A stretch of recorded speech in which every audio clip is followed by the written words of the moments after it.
Hello everyone, this is the Waiting Channel, and today we have a special guest. Hello, everybody. This is Lupine Furman with Fur Pride Radio. And today we will be talking about the advantages and disadvantages of taxation. Okay. Should I start with some of the disadvantages? That might be a good idea. And maybe set up your side and what your beliefs are and such.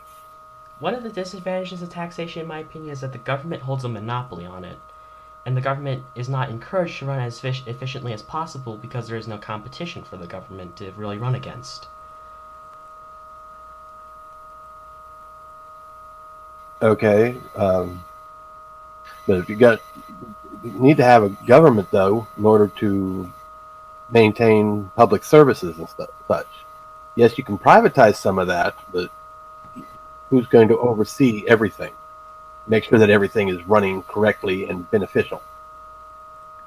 Well, if it's not running correctly, let's say a corporation is acting in a say, evil manner, people are going to stop buying from that corporation, they go out of business, and with no big government to bail them out, they're going to have to compete or they're just going to be gone.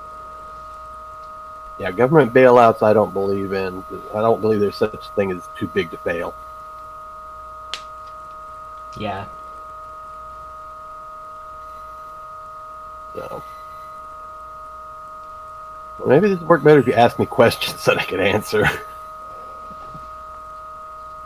Alright then. What do you think is one of the advantages of taxation?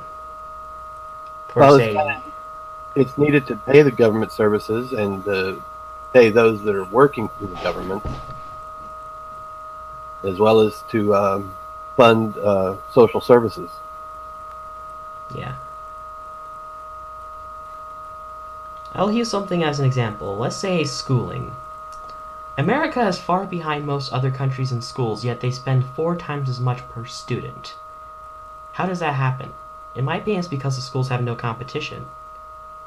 Well, they do now because of you got private schools, you got charter schools, you got magnet schools, as well as your public schools. So there is some competition there for those tax dollars. Well, yeah. Though still, they don't need to really. So if a school is underperforming, they get less tax dollars. Well, then that means they would underperform worse because they can't really spend the money to improve it. Yet, every time they say they're going to spend the money to improve it, they just fail again. Yeah, a lot of that too. Teachers have been hamstrung. They're restricted on how they can teach things and what they can teach. I think we should just go back to basic reading, writing, arithmetic, and maybe even civics. They don't even teach civics in school anymore. What's civics? Government and how the government is supposed to work. They Oh. don't teach that anymore. So kids growing up today, when they get older, the government can do what it wants because they don't know any better. Well, yeah, and also look at politics. A politician, whenever he does something wrong, there's basically no punishment for it. The politician can do whatever he wants. Well, the punishment would be them getting voted out at the next elections and somebody replacing them.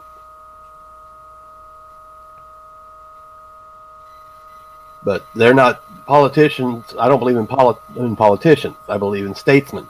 Because the politician is there just to line their own pockets and do whatever their special interest paycheck says for them to do. They're not. They don't Yeah. care about the people. I'll say with a privatized corporation, they sort of have to care, or else people are going to stop buying from them, and they're just going to go to their competitors. Yes, but again, even with a privatized corporation, they've got to answer to their shareholders and their board of directors. And if they're not turning a profit, you know, Well, of course, non-profitable businesses are going to fail, right? unless there's government to bail them out. Which there shouldn't be any government bailout. I don't like because I don't think there is. I don't believe there is such a thing as too big to fail. Well, yeah. The whole system is basically the government choosing winners and losers. Right. And but you also need to have some kind of government control there in place to prevent a monopoly, so that you can maintain some kind of competitiveness. Well, the government also creates monopolies. Let's say you created the cure for cancer. Literally the cure for cancer. Let's say this is 100% corporatistic society. Oh, God You, already did. God already made a cure for cancer. It's called cannabis. I think that's a good treatment, not really a cure. No, recent research has shown that CBD, cannabinoid oils, actually do cure cancer. Wow. Alright, let's say marijuana is still illegal somehow. Victimless crimes. And someone else invented the cure for cancer and they patented it. The patent guarantees a 20-year monopoly. Right. And also government regulations, a smaller corporation can't afford them, so the big corporation can. Smaller corporation fails, the big government doesn't bail out the small corporation, and the big corporation is now in charge of that product or service. Right. Which that's the whole reason why marijuana is illegal, is because the pharmaceutical companies can't control it. So since they can't control it, they had the government declare it illegal. Oh yeah. So right there, big corporation hurting the little man, and only doing what's good for their pocketbooks.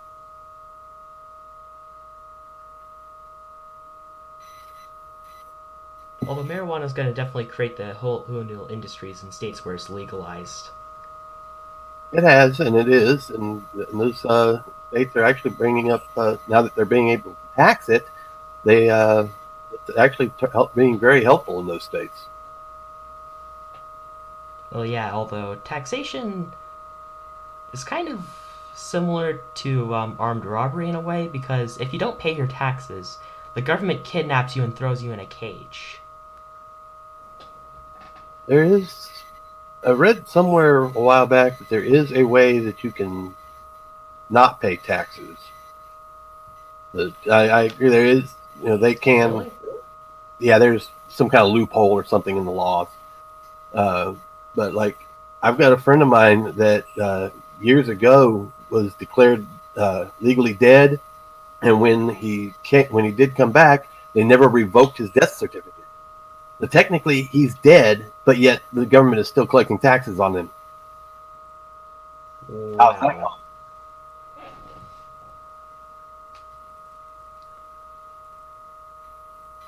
How is the government collecting taxes on a dead man? Wow. Yeah. So yeah, there are definitely problems as far as tax goes. Um, I think it is something that's necessary to keep things running, especially social services. But I believe in a flat tax. It should be like 10% of your say five, just for a round number, 10% of your income goes to the government as your Well, income in our tax. society, I think roughly 45% of all income goes to the government. It depends on how much money you make, though, because it's on a sliding scale. The more money you make, the less you pay in taxes, or so it seems, because the upper 1% hardly seems to pay anything, while the bottom 99% is paying for everything. Well, yeah. Although the payment is not optional, which is the part I dislike. Right. But the more money you make, I think the more your obligation is to help those below you. Well, I mean, if you take money from the rich with force, it's still basically like stealing, even if it is from the horrible, rich, greedy people. Yeah, but you know, I just there are some states that don't collect a income tax or anything like that, and I just don't see how they manage to keep things operational. Alright, hold on, I have a 10-minute upload limit, so I'm gonna need to stop recording.